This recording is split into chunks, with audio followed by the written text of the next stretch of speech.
Hey everybody, welcome to another Tasting Room Conversations. I'm so excited to be here with Melissa Huston, who is the, get this right, Community Engagement Officer for Good Shepherd Food Bank.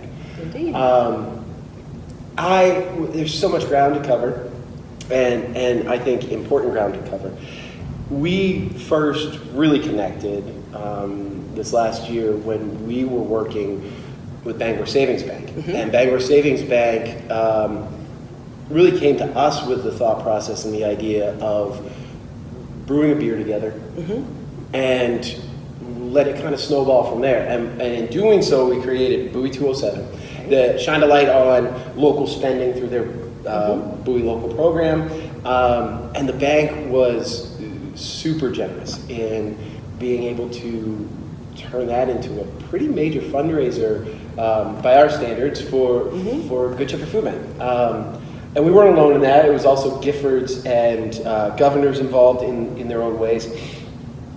But this is a whole long lead up to, in doing that, I was invited to the annual dinner a couple of years ago at the facility here in Hamden. And I have to admit, I was blown away because I had no idea just the depth of what goes on there. Yeah. So, for those at home listening, watching, mm-hmm. at its core, this is a difficult thing. What is Good Shepherd Food Bank? Sure. Well, I'm laughing a little bit because you walked right into my webs, as I like to say. Perfect. One of the things I most enjoy about my job is explaining the amazing work that Good Shepherd Food Bank does all across the state. And so I kind of have this challenge, this personal challenge that I have, that my goal in every conversation is to get the person to say, I had no idea. So we've already accomplished that. Yeah. But I think that is so common that most people think they understand or have a general idea of how a food pantry works or how a soup kitchen works. Right. But they never really stop and think, hey, where'd they get the food? And 100%. The reality is that they get it from a variety of different sources, but community food drives, local donations. But in order to meet the need for their programs throughout the full 365 days out of the year, they really need a consistent source of and access to food and other support. Yeah. And so that's the role that Good Shepherd Food Bank plays. We are really sort of behind the scenes. We act as a supplier to a network of over 400 partner agencies all across the state. So we think of ourselves sometimes as the grocery store for our partners that are in every single community, right on the front lines, that are serving directly those families. And I 100% get where you're coming from on saying we're the grocery store for, mm-hmm. But for me, having stepped foot in that facility in Hamden, it's not like a grocery store like you walk into. Sure, it's a warehouse. It's forklifts and it's pallets and it's big orders going all over the place. Yeah. So the Hamden facility that you're mentioning mm-hmm. is actually a complement to our headquarters or our full distribution center that's based down in Auburn. We have a 54,000 square foot warehouse full distribution center in Auburn, and that's where our administrative offices have always been housed. Yep. However, we have employees that are deployed all across the state, myself being included, that I'm based up in this particular region, and we have, for the past 15 years, we've had a small outpost over in Brewer at the end of a dead-end street. No one really even knew we were there. Didn't really need to know we were there, as long as our partner agencies knew how to find us. But we have evolved in our work and really changed the focus of our work in terms of really having a strong commitment to nutrition and sourcing the most nutritious food that we can. And so we really ran up against the need for additional cold storage capacity because of all the amazing produce that we're sourcing directly from Maine farmers. And so that has been the impetus for the additional facility that we have now closed our Brewer facility and another one that we had down in Biddeford and put all our eggs in one basket, as they say, to add an additional facility in Hamden that can complement our distribution out of Auburn. Yeah, and it's a cool facility. I mean, it's really even the smaller Handa facility is impressive in its size. Well, and you haven't been there in a while. I know, You were it's there. been a while, yeah. Since the time you were there, we had just wide open space that we were able to have a formal sit-down dinner for 250 people. It was an amazing way to bring people in to see the beginnings of our work up in this area. We since have had a groundbreaking and began a construction renovation project. Nice. The facility actually used to be the former Bangor Daily News printing facility. Right. And now the Bangor Daily is now printed in Lewiston, so go figure. It just shows how mobile we are throughout the state. Yeah. And but now we have actually walls have just gone up on the storage cold storage center. Yeah. It's really taking shape Awesome. and is projected to be completed midsummer. All this is good. All this is hugely good. For me, there was a great excitement, and it just felt very right to be involved in giving back to a group like Good Shepherd Food Bank that helps to make sure that our neighbors are fed basic needs stuff. As much as I love to talk about beer, and beer is a part of my life and that sort of stuff, I am so very acutely aware that it's not a need, and it's a luxury that to be able to be somebody who is essentially a purveyor of a luxury item, to be able to team up with Bangor Savings Bank, to be able to partner with you guys, to be able to do that project really just felt very right and very good. And so all of this is good stuff, but it gets to the heart of something that's not so good stuff. And that's a reality that you're necessary. I mean, wouldn't it be great if you weren't necessary? It would be, and that is our ultimate Yeah, goal. right? We would genuinely love to put ourselves out of business. Yeah. We wish we didn't have to be there. Yeah. And we hope at some point, and as the food bank continues to evolve, that the footprint in either of those facilities shrinks to a smaller size that's actually used for the food bank original mission, and that perhaps the infrastructure that we and our donors have invested in can be used to support the agricultural community. Yeah. Because that's essentially what gave us the confidence that the infrastructure that we have invested in this particular region is a piece that's missing in the agricultural community. So it gave us the confidence to know that we would that it would open up conversations around fully utilizing it as a community resource. Yeah. But for now, it is needed. And in so. fact, we're not building it for the work, as we say, we're not building it for the work that we're doing now, it's for the work that needs to be done. Yeah.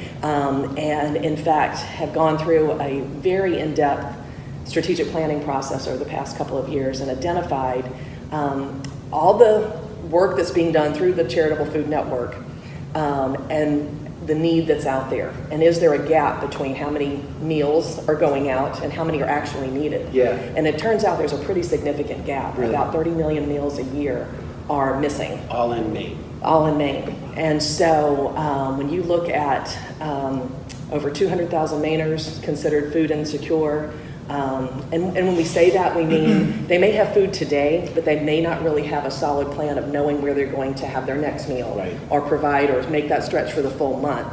And really it encapsulates the stress that goes along with that and the impact that has on a family's What's health. that number again? You said 200,000 Mainers is a general number. It's a Yeah. number that is fluid because Right. hopefully folks are being stabilized by accessing the Charitable Food Network and rotating out of those numbers, but there's usually others Yeah. that are there behind that. For me, the part That's that a gets big me, percentage of our population. about when you 15% think of Maine's about it. population really Yeah. needs to lean on the Charitable Food Network, and that's a significant part of the population in our state. And what gets me is if we were to go away, if we did have to close our doors, that need would fall back to the municipal Right. governments, the Right. local municipal governments and their general assistance budget. And we know how tight all of those Yeah, are. it's never enough. So It's never this enough. is one way that we can ease that and help create the healthiest communities we can out there. Yeah, that's awesome. That's really, again, it's terrible that exists. It's terrible that we need that, but to think about the work of reaching out there and bringing stability, and you said it, yes, it's the meal, but it's mitigating the stress that's involved with that. You know, to be able to know that, hey, I've got a lot of things I need to do. Every one of us has a lot of stuff we need to do in our lives, a lot of things that we need to take care of, a lot of commitments, a lot of, you know, it's not easy to pull yourself up, you know, and to be able to cross off finding food for myself and my family really opens the opportunity for a lot of people who want to pull themselves up, who want to come out of that system and that cycle. It gives them the stability to at least, you know, now I can focus on what's next and what else to do. We see that a lot, and folks, that's what folks relay back to us. If someone's worried and stressed about putting food on the table for their family, it consumes all of their time and takes away from the time and energy that they could be putting into other things, like their education, like being a productive employee, like taking care of their own health. And so if that's one thing that we can help patch and bridge, it really does lift them up and make them able to concentrate on those other things. And I was also blown away with what you all are able to do with the resources that are given to you guys. I mean, the numbers of how many people you can feed on a very tight budget are just impressive. Right. A lot of people don't understand that we actually have to purchase food to keep up with the need. It is still true that the majority of the food that we distribute is donated, but we are constantly working to ensure that the food that's donated is increasing in nutritional value. We refer to those as foods to encourage. And those are conversations that we have all the time with our food donors so that they understand what is helpful to donate to a food bank and what is not so helpful to donate. But there is a significant gap that we do have to fill so that we have some pantry staples on hand so that you can plan a meal around the items that are available through the food bank. Versus just being at the mercy of whatever comes in that week. So we do purchase quite a bit, and that's where our farm partnerships have come into play, where we know, since we have to purchase, we are able to leverage our volume purchasing power, so we do get those items at a significant discount, at or below wholesale. So that's where we can really stretch donor dollars to be able to translate into additional meals on top of the donated product that comes in.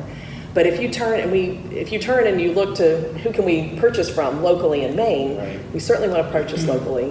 We want to do whatever we can to support local economy, but we don't have large-scale food manufacturers in the state of Maine. We don't have the General Mills and the Kellogg's and the larger food processors. So the blessing and the curse is, but what we do have is farmers, dairymen, and seafood providers, and that's the most nutritious food to begin with. And great stuff. You know, just incredible.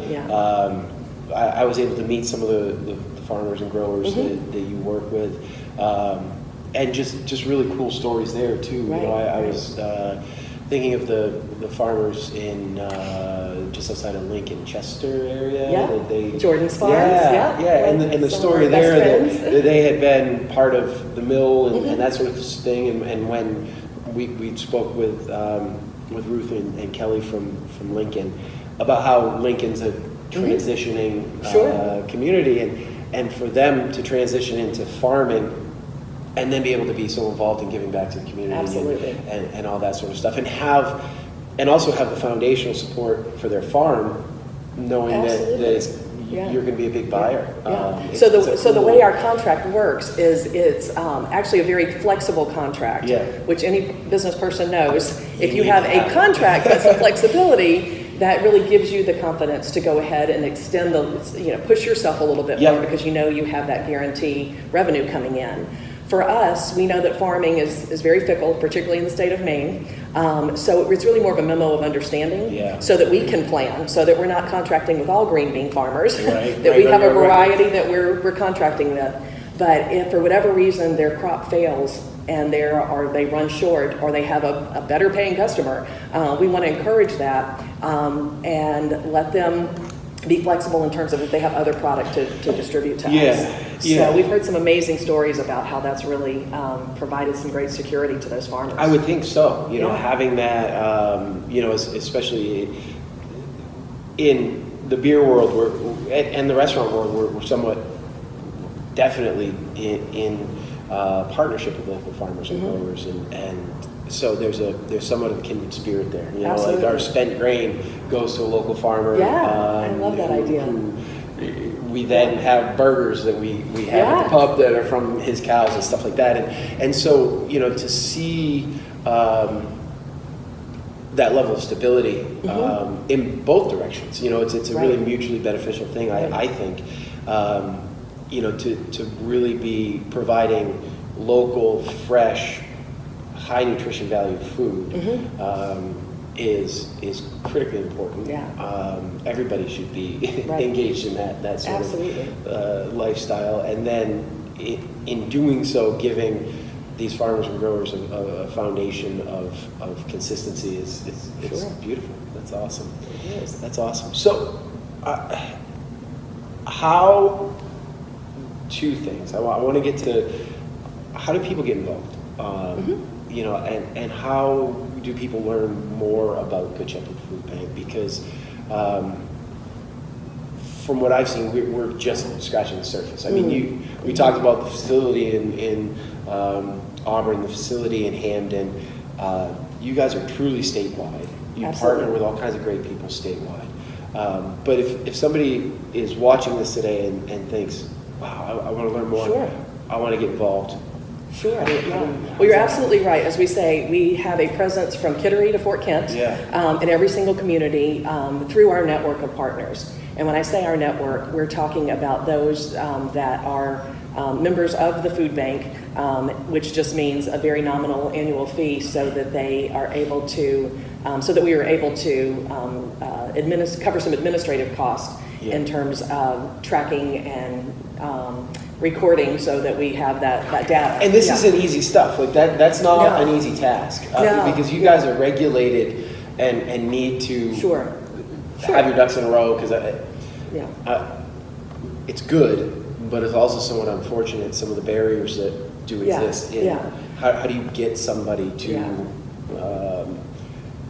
the food that's available. I mean, not everything can just come to you guys and that's kind of an interesting point, maybe a little bit out of order. That's fine. Come back to that. We can go however order. Well, and so when the food bank actually first started, we have an amazing story with our original founder, who started with that same question: how can I get involved? I know that there is a need. Her name was Joanne Pike, and she read a newspaper article about actually a church group out in Kansas that was dumpster diving, pulling usable food that they noticed being thrown away, retrieving it out of grocery store dumpsters and distributing it to families in their community, because they knew there was such a need. Joanne was involved with a local church group as well that knew of needs in their community, but she was a little shy about going through dumpsters, so she went to the front door. For good reason. And for good reason. Yeah. So she approached her local, what would now be a Hannaford, and said, you know, I read this article. If you have any extra food, you know, do you mind if I go through your dumpster? Yeah. And they said, please don't go through our dumpster. Please come through our front door. Tell us more. How can we help? Yeah. And so from there, it really sort of snowballed from there. Joanne got very good as word spread of her work, that got very good about building these relationships to get food in. Yeah. And so we always refer to our network as getting the food out in the community. It used to be that about 100% of our revenue or operating expenses were covered by a shared maintenance fee, meaning that the partner agencies were assessed a minimal amount per pound of the food that they actually accessed. Unfortunately, because the need has grown exponentially and is just very persistent, there's no way our local partners can keep up with those expenses. So Good Shepherd really sort of emerged as that core or the hub of the network. And so we have invested in the organization and taken on that burden of fundraising and building out the infrastructure and working on the logistics to better support the network. So it does take a lot of people to get involved. We certainly need those food donors. We also need financial support so that we can maintain all those logistics that I just talked about, and to use that to leverage our purchasing power for that. And then volunteers are something we're very excited about in the Hamden facility, because we had the luxury of this particular blank canvas to really lay it out well so that we can utilize volunteers, which we have been doing. We've been in the building about 2 years, and we've been utilizing volunteers on a limited basis to keep up. But once the facility is complete, we anticipate the need and hope for an army of volunteers that will be over there on a regular basis. Well, we'll link your website and all that absolutely. stuff. So is that a great place for people Certainly, to go to info the website. My contact information is available there, as well as our volunteer coordinator who manages the state. Awesome. And between the two of us, we can definitely connect you. Whether you're an individual that just wants to come once or one day a week, or if you have a corporate group that wants to bring, it's a great way to do some team bonding and awesome. get together. That's awesome. I think, we could talk a long time on more of the details of what you all do, and because it's vast, and I was blown away. Again, I'll say that I was blown away by the diversity of the network. You know, it wasn't that here's Good Shepherd Food Bank and here's few hundred spots where we have pop up and it does this. All the programs are vastly different. They're knit into the community. They are local community people who are authentic to that place, from what I saw, and doing good work that fits that community's identity. And then you come in as here we can help you do that even more efficiently and with more, and so it's just really, really cool. Again, there's so many stories to tell, but I'd like to shift gears a little bit, and how did you get involved? How did you get involved in Good Shepherd? How did you get to be in Bangor, Maine, and all that stuff? Sure. Well, depending on how much beer I have. The accent comes out a little bit more, but I'm originally from Alabama. Okay. Went to Auburn University, War Eagle. There you go. And after I was graduating, I just came to the Boston area for a summertime job. Had every intention of going right back, but found New England to be a pretty cool place, and ended up extending my stay and working in the hotel industry. I worked at the Hyatt Regency in Cambridge, and sort of an informal management trainee program. I ended up managing the concierge department, which is kind of comical because they put a kid from Alabama that didn't know anything about the city behind the desk that recommends things for guests to go to. And the best part of that job was myself and my staff were showered with restaurant gift certificates and theater tickets and sporting tickets, and so that we could go out and enjoy the city, so that we could recommend it. I had a great time. It was a great year in Boston.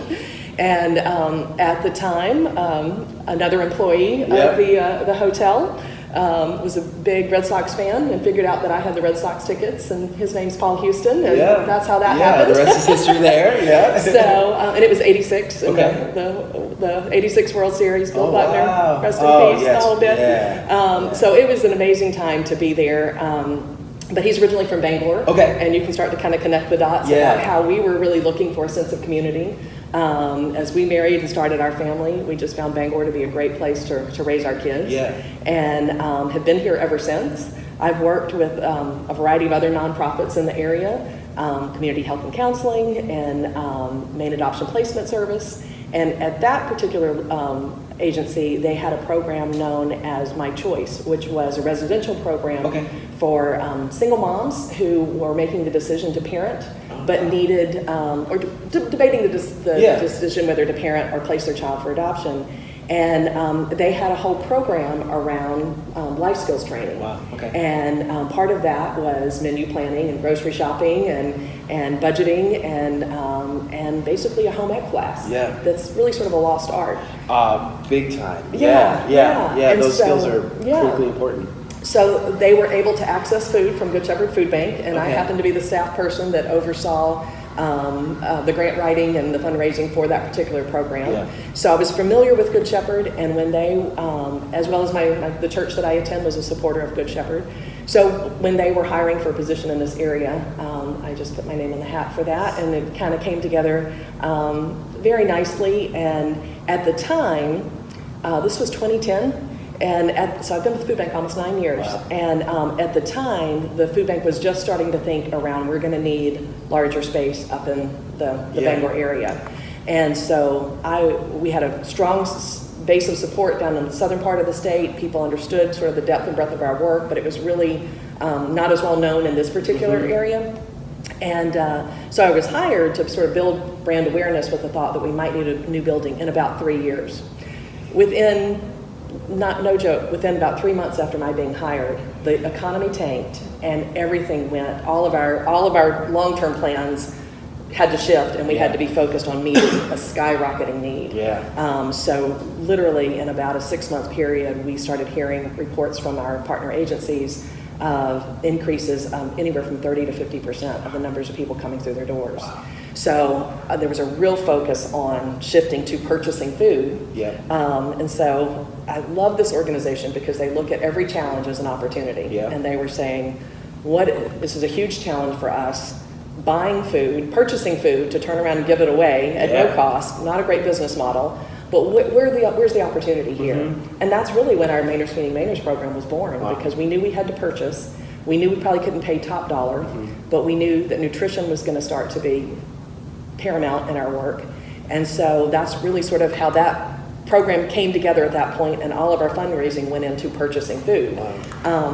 And then as the economy has sort of stabilized, we know that it's cyclical, and we want to be prepared next time around. So we definitely want to make sure that we are building the strongest partners that we can, and really bringing in the right infrastructure and the right resources. And I think the Bangor community really stands out as why here and why now. And so it was really perfect. That's awesome. Overlap of coming together that I was in that role. So my role and my funky title has changed several times to just sort of be whatever is really needed to move their mission forward. That's great. That's great. I love hearing.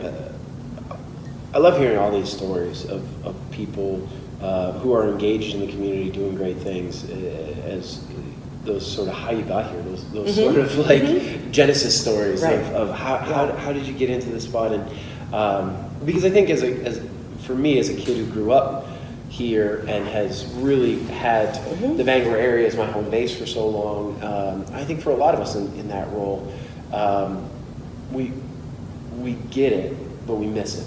We don't. It's great to hear the story of people who pick here. You guys were not here when you got together. There were a lot of places that you could have ended up.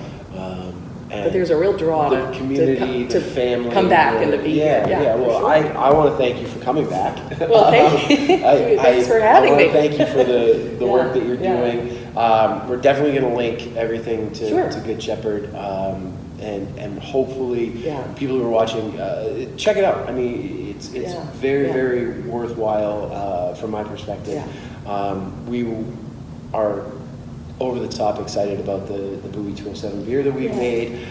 People are asking for it again. We've been talking with the bank again about that partnership, and hopefully you'll see that again come around, and we can partner with you guys again. I really, really well, I would like to add my thank you as well to Bangor Savings and Bowie Local for bringing us together under this partnership, along with Giffords and Governors, two other great family-owned businesses in the area. And I'm going to correct you. Yes, please. You were saying that you are purveyor of a luxury.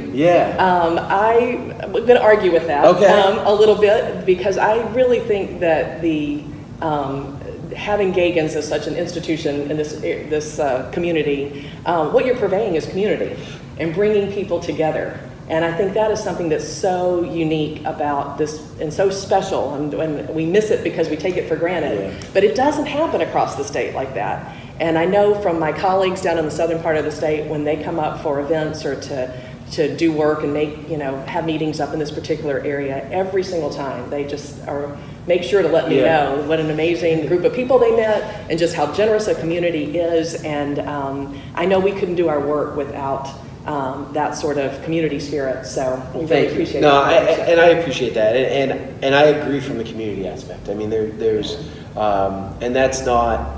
I'll deflect a bit.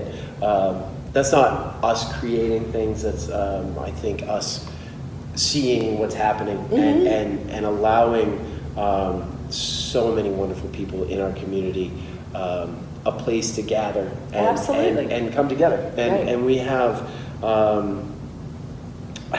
I often, in my pastoral side, will introduce myself as the pastor of the Milford Congregational Church and Gagan's Pub. And I laugh and joke about that, but the reality is it's such a great community, and it is in many ways akin to that church mentality where people take care of each other and people do good things and people come together for these things. And we made a beer. Yep. You know, I mean, that's what we did. Right. And some wings. And some wings. and the beer, Bowie 207, was just a beer, if not for the community saying, we're going to purchase this, we're going to support it, we're going to be excited about this because this is something that's going to help people, and the bank came out big. And so I appreciate that. It's also one thing that our partners really, it's an undervalued piece of what we do offer through our network as well, is, and we often say, food is more than just food. When someone finally does admit that they need some help and swallows their pride to expect that and stands in line at a food pantry for over an hour to get in, and to know, but to walk through those doors and to feel welcomed and to know that someone cares, you can't bottle that. You can't put a price tag on that. No, and and it's meeting another need as well. Definitely. I hope there are people listening and watching this that might need your services and can hear us say, take advantage of them. Because it's not taking advantage. It's take the moment right now that you're in, be okay with it, because there are people like you out there to help and help you get in a position where you can be the helper next time. I was about to say, and then you can return the favor. And I'm sure you see that all over the place. All the time. I heard that from some of the stories of the partners that you have. Some of the partners that you have were people who needed your services at one point and then have gone on and become a partner. So to volunteer or to send in $2 to just say, this is all I have, but I wanted to say thank you and I want to give back, and that means the world. In community, we need everybody involved. And I say this in my ministry all the time, that everybody has something to offer that's unique and special. And sometimes you need to be supported for a minute to be able to fully recognize what those things are and give it back. So, I hope we can reach out in that way. I hope we can also reach out to some people that want to be supporters in the future. Absolutely. We would love to tell you more of our story. It is a big story. It's always hard to compact it down into bite-sized pieces. This is the tip of the iceberg. Absolutely. So let's chat. I appreciate it. Thank you so much for the time. Thanks for coming Cheers on. To you. Cheers. Thank you so much.